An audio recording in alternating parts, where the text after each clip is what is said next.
como que, como dijimos hoy, de presentarnos. Bueno, cuando nos presentemos al final, ¿cómo vamos a hacer? Bueno, ¿qué haces vos presentándote? Porque dijo, viste, la profesora que nos teníamos que presentar. Sí, eso también dijo, y hay que romper el hielo de tener vergüenza, chicas. Es fundamental en esta carrera ya no tener vergüenza. Y bueno, y yo diría, bueno, mi nombre es Julieta Arellano, y bueno. Bueno, yo me voy a presentar. Agustina Madás. Agustina Madás. Yo empezaría diciendo, hola, profe, ¿qué tal? Mi nombre es Alderete Silvana. Ya le quería chupar la media a la profesora. Mi nombre es Celeste Totaro y estoy en el grupo número, no sé, y el número del grupo que nos dieron. Sí, todavía no di el número, así que bueno. Bueno, de última, si nos toca otro profesor, ¿cómo hacemos? No, bueno.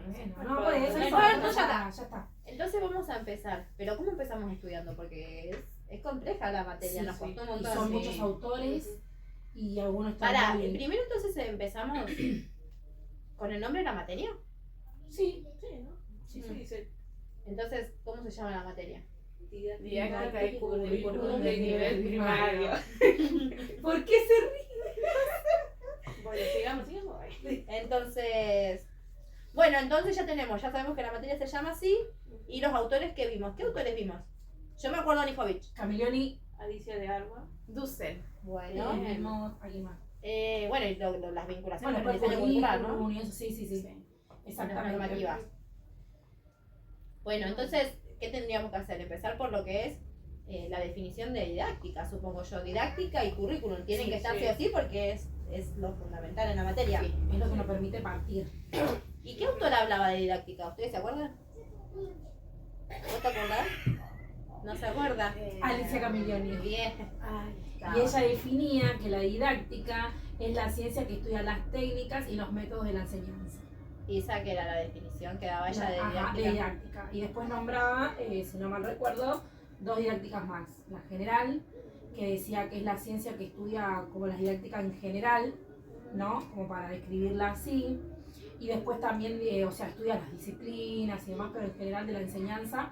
Y después hablaba de la didáctica específica, que es la que se especifica en estudiar una determinada didáctica, como por ejemplo decir estudia las matemáticas, ¿no? Por decir algo. Después ella también hace referencia nombrando a 5 didácticas específicas. Hay muchísimas más, ¿no? Claro, creo que tiene que ver eso de que hayan más con que que la enseñanza se basa en una construcción humana, en una práctica social y humana, que va variando, decía en el texto ella, a partir de los siglos, ¿no?, que fuimos pasando, fue cambiando todo, y por eso es que hay muchas que no se podrían llegar a definir todas. Claro. Y ella hace referencia a 5, donde habla de la didáctica general de los niveles, bueno, inicial, primario, secundario, así va siguiendo hasta el universitario. Después también habla de la de las edades, que habla de niño, joven adulto y adulto mayor. De que hablaba de las disciplinas, que era como por ejemplo, como le decía, las ciencias naturales, las prácticas del lenguaje y demás. Y después hablaba de los tipos de institución, que en estas se entraban la educación formal y la educación no formal. Y en la educación no formal ella hacía referencia, como por ejemplo, a los lugares de centros de oficios, ¿no?, de formación laboral.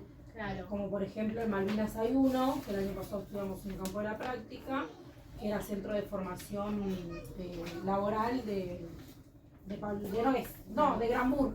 Era de Granburg. Ah, sí, es verdad. Era de Granburg. Sí, ¿no? es verdad. Bueno, ¿Has hecho algo? Sí, el municipio de Malvinas da muchos de esos cursos y son muy completos. Yo hice el de cocina y fue hermoso.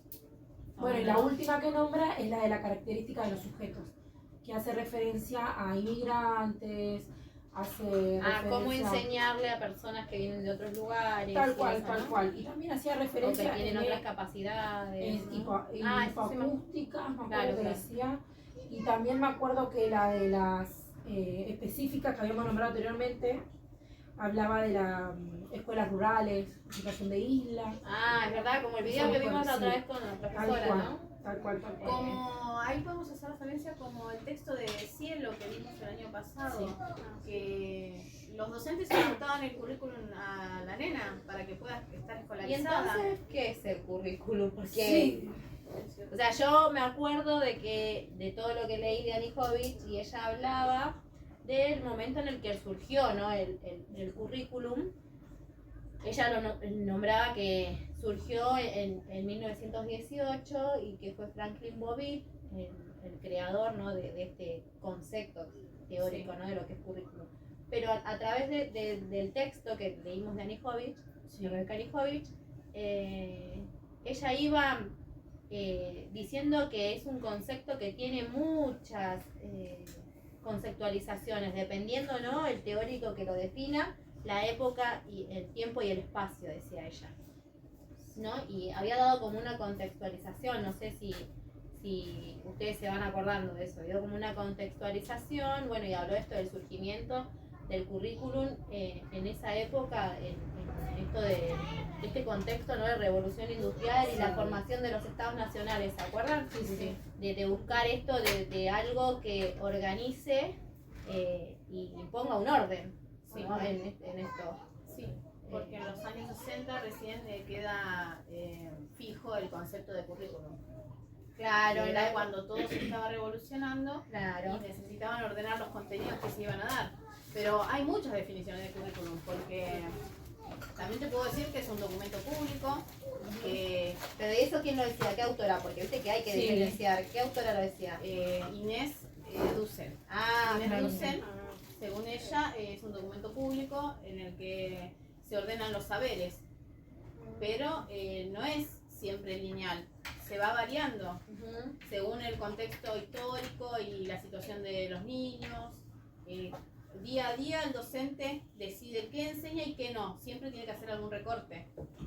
Claro, bueno, igual Rebecca Anijovic también decía algo de eso, ¿no? De ver qué, cómo y qué enseñar, ¿no? Decía que cuando nos parábamos en las prácticas docentes, hablaba de qué es lo que tengo que enseñar, de qué manera lo tengo que enseñar, de si lo hago de una manera que sea extensa o de una manera que sea profunda. Entonces, para ver esto, ella hablaba de esto, nombraba lo que era esta historización, ¿no? de lo que es los tipos de definición de currículum que fueron pasando, ¿no? A lo largo del gozo, de los años.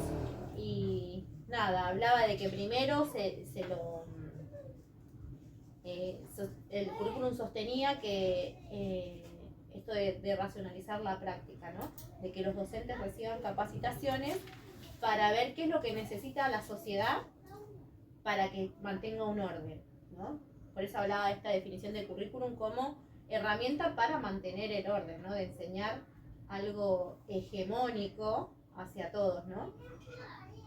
Después, bueno, fue pasando por el modelo técnico, este modelo empirista basado en enfoques disciplinarios, como hablabas vos de lo que decía Camilleri, ¿no? Del tema de los enfoques disciplinares, ¿no? De las matemáticas y eso. Y también durante este modelo, ¿no? De mantener esa preocupación por los contenidos que se daban. Pero igual es súper importante que sea flexible, porque hoy en día tenemos tecnologías, cosas que no habían en aquellas épocas. Claro. Tenemos la ley de educación 26.150 que es de la ESI, y es muy importante que se les enseñe a nuestros niños del cuidado del cuerpo y todo porque la ESI atraviesa todo. Igual por eso es un eje transversal, pero yo creo que también es fundamental entender el primer eje, en realidad puerta de la ESI, que es la reflexión de nosotros y nosotras mismas, ¿no? Como docentes es fundamental que nos llevemos a la reflexión y entender que todos nuestros criterios y pensamientos quedan de la puerta para afuera. Y del momento que entramos al aula tenemos que enseñar ESI, nos guste o no nos guste, es fundamental enseñar la ESI. Es fundamental ver el rol que nosotros tenemos, ¿no? Frente y reflexionar y saber qué es lo que vamos a dar y qué es lo que no. Tal cual, ¿no? También el tema de los ¿Cómo? episodios. Porque son momentos que nos van a interrumpir todo el tiempo durante nuestras prácticas profesionales. Como habíamos leído el cuento de Isidoro, en el Claro. que lo hacíamos referencia con el tema de los episodios que rompen en la escuela, ¿no? En los establecimientos, porque que Isidoro iba a ser hermano mayor, aunque no pase esa situación dentro de la escuela, irrumpe dentro de la escuela, porque el nene puede llegar triste o puede llegar contento, con dudas, con preguntas, que muchas veces los docentes tenemos que contestar a esas preguntas, ¿no? Sí, no. Creo que es súper interesante igual la materia a medida que va pasando, ¿no? Sí, la verdad es que sí. Vos, Bueno, chicas, ¿me dejan hablar a mí? Bueno, yo ¿qué aprendiste? leí el texto de Alicia de Alba, Ujú. y en el texto yo entendí que no es neutro, que va cambiando, digamos, para adaptarse a la sexualidad, digamos.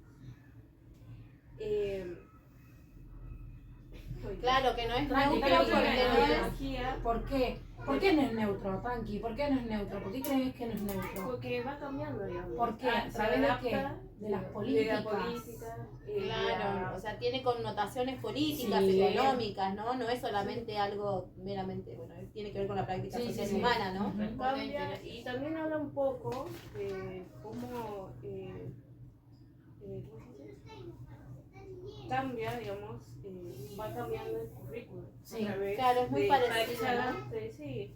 Es como lo que estamos hablando de todo, Es muy parecido a lo que dice Anijovic, Sí, sí, de que Un va poco de cambiando algo así, dependiendo ¿no? del texto y eso, y que es necesario cambiarlo. Sí, Sí. obvio, para que se vaya adapte, actualizando y digamos, enriqueciendo. Sí, Se para que se enriquece. adapte. Claro. Digamos que está en constante cambio. Ujú. Para que se adapte. Así que bueno, eso. Me equivoco. Por eso sería fundamental que el diseño se empiece a actualizar más que nada, como También, hacíamos hincapié del sí. tema de la ley de educación ambiental integral, ¿no? La 27.621 es fundamental sería eso? implementarla, ¿no? O sea, que nos atraviese, ¿no? Que los chicos durante nuestras prácticas nosotros podamos implementar o poder llevar a la práctica, bueno, en realidad los chicos nos van a llevar situaciones por las que ellos nos atraviesen, ¿no? Por ejemplo, en el taín lo que vimos con el profe naturales, Sí. ¿se acuerdan? De que no es solamente ir y hacer foco en el reciclado, no, también los niños tienen que saber qué es lo que los atraviesa, cómo se cuida el Tienen que tener conciencia y responsabilidad ambiental y entender que no es un trabajo de uno, sino que es un trabajo social en conjunto, porque uno es un granito de arena muy poco que no hace nada, pero en cantidad hacemos el cambio, cuidando nuestros recursos naturales. Bueno, esto tiene que ver un poco con lo que decía, ¿no? Desde que en la actualidad, ¿no?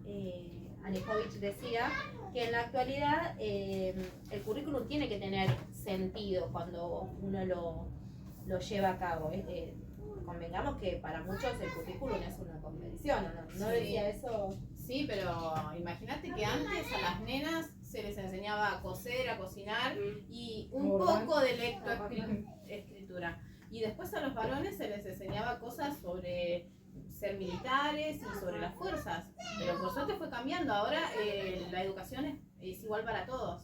Tal cual, y Claro, también como se están ahí reconociendo, el ¿no? ejemplo que Las das vos, pudimos ver con la profe en uno de los textos que tenemos, el espacio que se le daba al varón, ¿no? Al nene, para que pueda jugar en el recreo, que era casi todo el patio, en cambio la nena jugaba en el rincón, ¿no? Totalmente ahí con las muñequitas, o un juego de palmas, de manos, mientras que los varones jugaban al fútbol, o cosas más bruscas, ¿no? Y no se mezclaba en ese tiempo, era uno de cada lado. ¿Sabes qué? Eso lo puedo relacionar también con estos conceptos, estos sentidos que hablaba Anijovic, ¿no? De que hablaba que el currículum tenía que tener por lo menos 4 sentidos, decía ella, ¿no? Y decía, por un lado tenía que ser normalizador, regulador y homogeneizador. O sea, para homogeneizar, para que todos los niños sean iguales, ¿no? O llevar un plan que sea igual, ¿no? Y después, que también hablaba esto del programa, que debía programar y planificar, Sí. ¿no? Que es lo que tenemos que hablar, ¿no? Un poco de la planificación. Y ahí, agarrando tu palabra de programa, podemos hablar también de las TIC, ¿no? Que sería de la cultura digital, ¿no? Que habla de que, como era que decía, que bueno, que la cultura digital tiene que acompañar el conocimiento del niño, ¿no? Sino que tenemos que adquirir esta tecnología sin dejar de lado la enseñanza en base en sí, pero que tiene que ser un trabajo en conjunto, ¿no? O sea, Bueno, y después hablaba de otro sentido, bueno, uno totalmente referido a lo que es ya el desarrollo del diseño curricular. Y por último hablaba de algo que me llamó mucho la atención, que decía que era que incluía elementos no prescriptos, pero que aparecen en la cotidianidad de las escuelas. Sí, Sí. Yusef también lo nombraba. Y entonces ahí que también Alicia Dalma lo hablaba, lo nombraba. No hablaba, pero bueno, creo que ahí empezaba a hablar ya de lo que decía Anijovic, de la definición de currículum oculto, sí, ¿no? Yo creo que había varios autores que hablaban de currículum oculto, currículum prescripto. Pero es lo mismo que estábamos diciendo hace un rato, que en la escuela pasan más situaciones de... Sí. más situaciones de lo que solamente sea la enseñanza. Claro. Sí. Igual el oculto, la profe nos había dado el ejemplo de que dice que el currículum oculto muchas veces se da y no lo reconocemos como tal, por ejemplo, en los actos escolares. Cuando hacen el telón y ponen el cabildo y ponen dibujitos animados de una nena, cuando en esa época no había una mujer, ¿no? La mujer no tuvo impacto, ¿no? En la época esta. Si era el hombre y ponen un hombre blanco y no hablan de cómo era la época, la ponen, como dijo la profe, a la negrita con cara de sonriente y no tenía ni calzado y estaba sufriendo, ¿no? O sea, este es el currículum oculto, que se da por debajo y nosotros a veces no lo detectamos o no lo queremos detectar. Claro, son como ciertas acciones no Sí, socializadoras, sí, algo sí. así, Sí.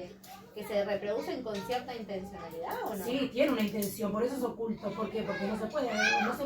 Claro, no están o en no el se debería. documento. No, No están en el documento. No. En ese currículum que hablaba Dussel, De Dussel. el currículum prescripto. Sí. Sí, ¿te acordás de lo que era el currículum Es prescripto? el que está establecido, el que está en el documento, el que está escrito. Claro, el que Hecho la se profe. debe, el que sigue las Sí, políticas. el que ¿no? nosotras como docentes tenemos que seguir, basarnos en Claro. ese diseño, de ese Para currículum, poder para poder planificar. planificar, ¿No? ¿no? Sí. Y a la hora de planificar es fundamental tener en cuenta la didáctica general como la didáctica específica. ¿Por qué? Porque la una no se ve sin la otra, están ligadas, Claro. totalmente ligadas la una. Ujú. Bueno, y esto del concepto, ¿no? de currículum oculto, ¿no?